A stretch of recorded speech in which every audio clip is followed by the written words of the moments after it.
Hey guys, Everything NFL here, and today I am back bringing you guys a brand new video going over if 2020 is make or break for Sam Darnold and the New York Jets organisation to finally get things in order and get things going.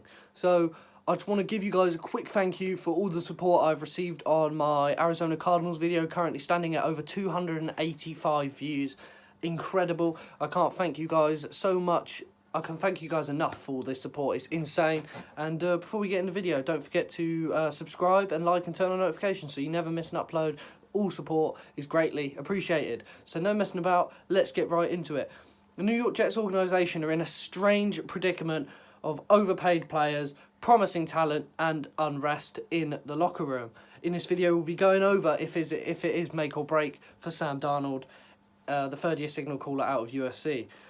Let's start with the offense and work our way round to the defensive side of the ball. Sam Darnold was selected 3rd overall by the Jets in 2018 and won the starting job almost straight away, and has had mixed results since. He was considered widely as the best quarterback in the class coming out of 2018, but he really proved that he hasn't been that so far. He has a strong arm, great awareness, but struggles with accuracy at times, which affects him. Now, let's look at his NFL stats so far. In his rookie year, in 2018, he accumulated 2,865 passing yards, 17 touchdowns to 15 interceptions. Quite a lot of people aren't going to think they're good numbers. Understanding he was a rookie, but his stats could be a lot better for a 3rd overall selection. When you pick 3rd overall, pick a quarterback especially, you're looking at elite. You're trying to go for the best available and one of the best players in the NFL in the future. That's what you're hoping to get from your 3rd overall selection. In 2019, people thought he would break out and truly show his skill set, but he didn't really, which was a shame.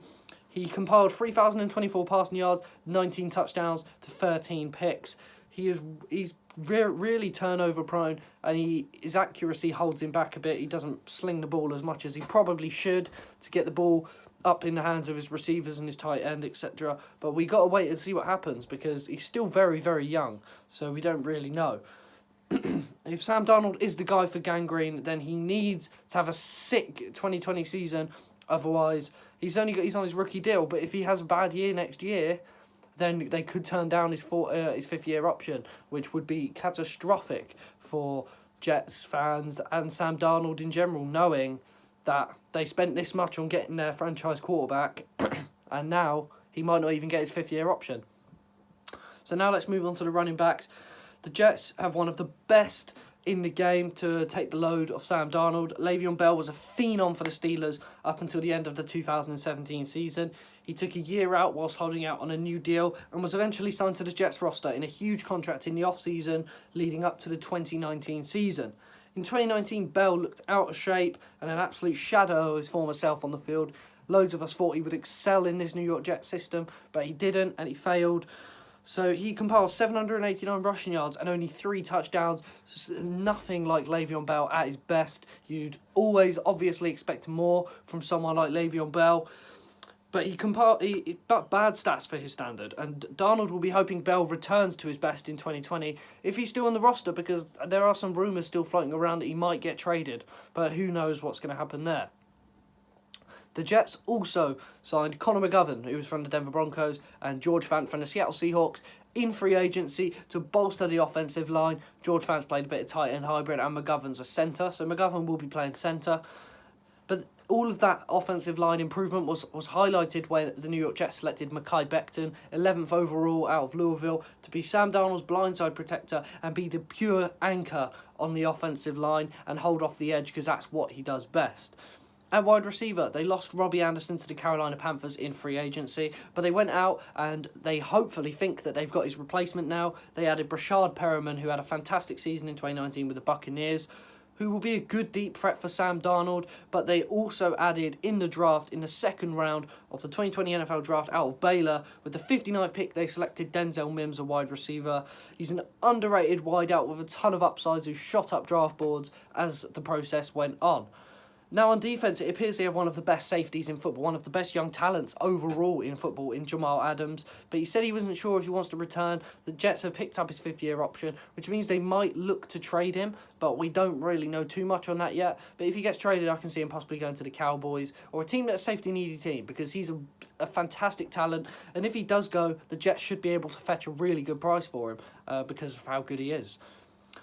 At the other defensive back positions, they have Pierre Desir, Brian Poole and Quincy Wilson to make up a decent tandem at corner. It's a good set of cornerbacks. They've got veteran in Pierre Desir. And Brian Poole, who is good, he's still young. And Quincy Wilson is still young, but never showed it really too much at the Indianapolis Colts. So we don't really know there. But I think there's a good group of cornerbacks for the Jets heading into 2020. At linebacker, they have C.J. Mosely, Patrick Onwuasor, who signed from the Ravens. C.J. Mosely was also signed from the Ravens leading up to the 2019 season, who make up a fine middle linebacker duo. And also, we can't forget about Avery Williamson, who's also a fine option, but he's not really at a starter level anymore. He didn't play too well last year, in my opinion. So he will more than likely rotate with Mosely and Patrick Onwuasor. On the defensive line, they have Alabama product Quinnen Williams, who needs to show why he was picked 3rd overall last year, because he had a bad rookie season and he had like 2.5 sacks. So I think... But the best is yet to come. The best is clearly yet to come. Quite a lot of people were rating him as like the best or second best player in the class last year, behind Nick Bosa, who was clearly the best player in the class. And look how good he is. If Quinnen Williams has been talked about in that equation in the draft process, then who knows how good he can be. He's been compared to a lot of the really, really good players. He's going to play as a nose tackle for the Jets for years to come. And I think he could improve, but he's still got a lot of work to do. And that's it for today's video, guys. I hope you guys enjoyed the video. Don't forget to like and subscribe. All support is greatly appreciated here. And turn on notifications so you never miss a video. And if you leave a comment down below, I'll reply. I'll reply to every single one. So yeah, that's it. And I'll be back tomorrow, probably with a video on the Buffalo Bills. So look forward to that. And I'll be back then. See you later, guys.